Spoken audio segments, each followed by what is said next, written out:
بسم الله الرحمن الرحيم.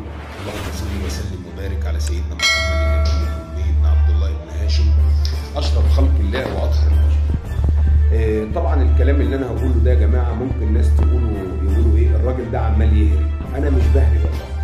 اسمعوا الكلام للآخر، أتوسل إليكم لو سمحتم اسمعوا الكلام للآخر لوجه الله. الكلام اللي أنا هتكلمه دلوقتي هتكلمه عن الدولة وهتكلمه عن الحكومة وهتكلم عن مجلس الشعب. في واحد صاحبي كان قاعد معايا فبيقول لي يا ابراهيم لو انت رئيس الدولة ايه هو الحكم اللي تحكمه على دولتك؟ قلت له هم 10 حاجات احكمهم على دولتي لو كنت عايز الدولة دي تنهض وتنجح. لو عايز الدولة دي تنهض وتنجح 10 احكام في القانون لازم اغيرها. فقال لي ايه هم يا ابراهيم؟ فانا طالع دلوقتي علشان اقولهم، وانا عارف اللي انتوا كلكم هتستغربوا من كلامي وهتقولوا انت عمال تهري وكلام كله في الفاضي ولا ليه اي لازمه. اسمعوا الكلام للاخر وانتوا هتعرفوا ان الكلام ده ليه لازمه كبيره قوي وكلام حلو وكلام شيك ومحترم. فاول سؤال بساله هنا لمجلس الشعب والحكومه طبعا، واولهم مجلس الشعب، لان مجلس الشعب هو الشعب وهو اللي الامه العربيه يعني يعتبر، لان مصر العريقه التاريخ. تمام؟ فأنا دلوقتي هرد على صاحبي وهقول له ال10 حاجات اللي أنا عايزهم. أولا لكل مواطن من كل شباب مصر يتصور في الشارع معاه سنجة أو مطوة أو كزلك، يتصور بيهم بس، يتصور بيهم يعني ما ضربش بيهم، لا هو اتصور بيهم بس، من 5 ل10 سنين سجن، من 5 ل10 سنين. ولو ضرب بيهم من 15 ل 25. لو ضرب بس اتعور، مش لازم اجيب تقرير طب 21 يوم ان انا اتحبس، لا انا اتعورت وهان عليه يعور اخوه في الشارع او يعور صاحبه او جاره، ده من 25 ل 15 سنه سجن لو اتعور غرزه واحده. تمام؟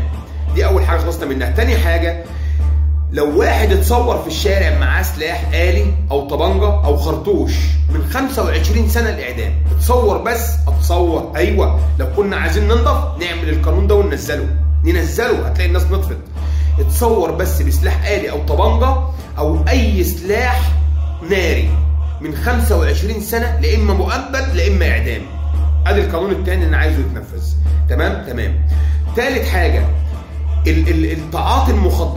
تعاطي المخدرات عايزين يبقى حكمها رادع من غير محامي، لان المحامي ممكن يروح لواحد ظالم يطلعه، ده حقيقي. تمام.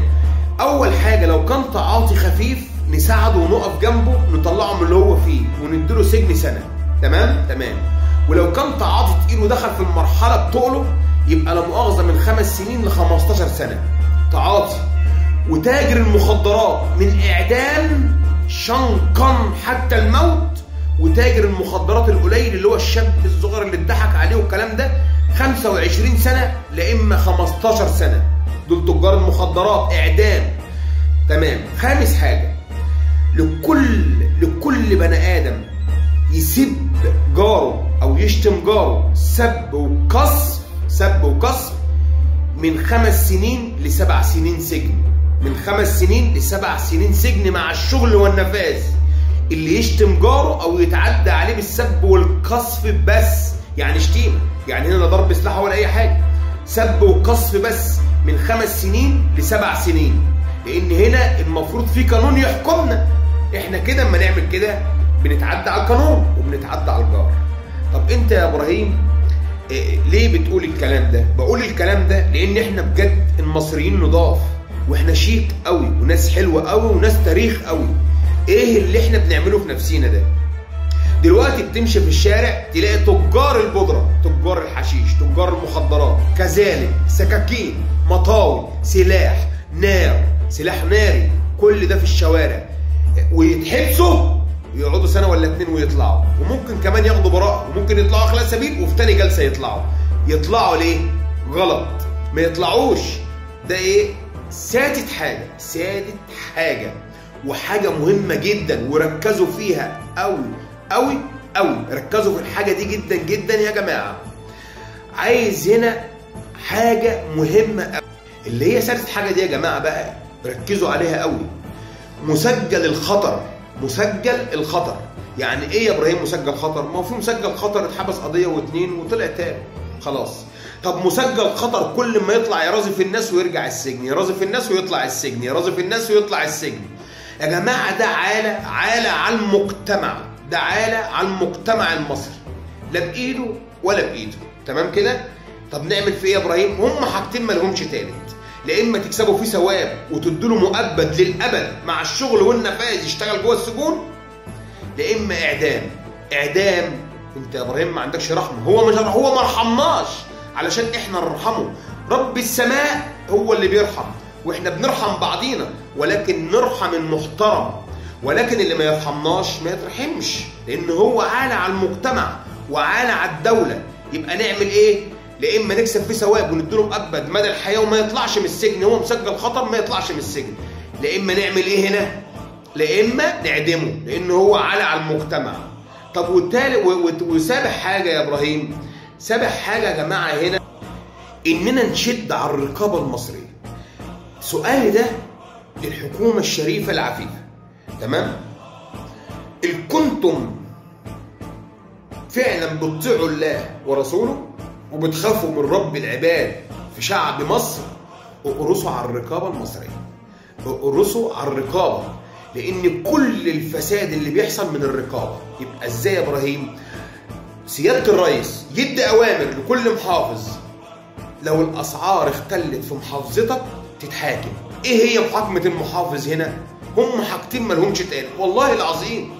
يا ريت مجلس الشعب ينفذ القوانين دي، نفذوها، خلونا ننضف. مجلس الشعب ينفذ القوانين دي. كل محافظ من 15 سنه ل 25 سنه.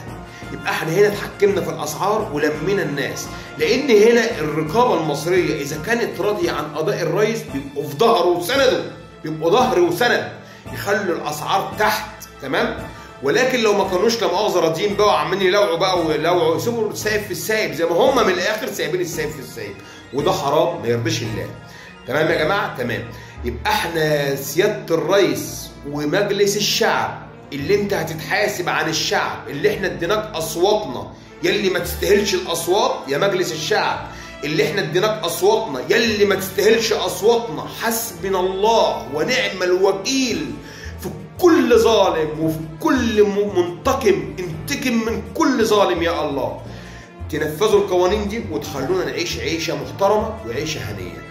طب ليه يا ابراهيم اللي بيخليك تقول الكلام ده؟ الكلام ده الناس دي عالة على المجتمع. اللي يمسك لي سنجه يا جماعه، انا كنت ماشي في الشارع ولقيت خناقه، لقيت عيل ماسك سنجتين في قلب خول حي على الفلاح ويخبط في الارض. استغفر الله العظيم، ايه حي على الفلاح خبطت في الارض بسنج؟ يبقى احنا كده على الاقل هنمنع السنج من الشارع المصري، هنمنع المطاوي، هنمنع المخدرات، هنمنع الشرب، هنمنع التجار اللي بيدخلوه. مش هيبقى لينا هنا حجه. طب انا دلوقتي مثلا لو التجار بتدخل المخدرات وقلت الاحكام دي ومشيت القوانين دي، حد هيدخل؟ لا، اتحداكم محدش هيدخل. تمام؟ محدش هيدخل مخدرات، ولا حد هيشيل سلاح، ولا حد هيشتم جاره، ولا حد هيتعدى على جاره. اخر حكم هقوله، اي حد يخبط حد بعربيه زي السعوديه ما بتعمل، انزلوا سلموا على بعض والغلطان ياخد حقه. الغلطان ياخد حقه، مش يتضرب السواق ويتهان ويتبهدل. لازم يا جماعه يبقى عندنا رقي، عندنا احترام، عندنا شويه اخلاق، عندنا ادب. يا جماعه يا ريت اللي سمعني يعمل لايك وشير، ووصلوا الفيديو ده لاعلى مستوى، خلوه يوصل. لو كان انا كلامي كويس وكلامي مظبوط، كل اللي موافق على كلامي يعمل لايك ويشير الفيديو. اتوسل اليكم لوجه الله، لايك وشير الفيديو على اعلى مستوى. اقسم بالله العلي العظيم، اقسم من رفع السماء بدون عمدان، انا لا باخد فلوس ولا عايز فلوس، انا عايز كل الناس تبقى مبسوطه. وان شاء الله استنظروا كل جديد، والايام اللي جايه احسن من اللي فاتت. وكل سنه وانتم طيبين، والى اللقاء، والسلام عليكم ورحمه الله وبركاته.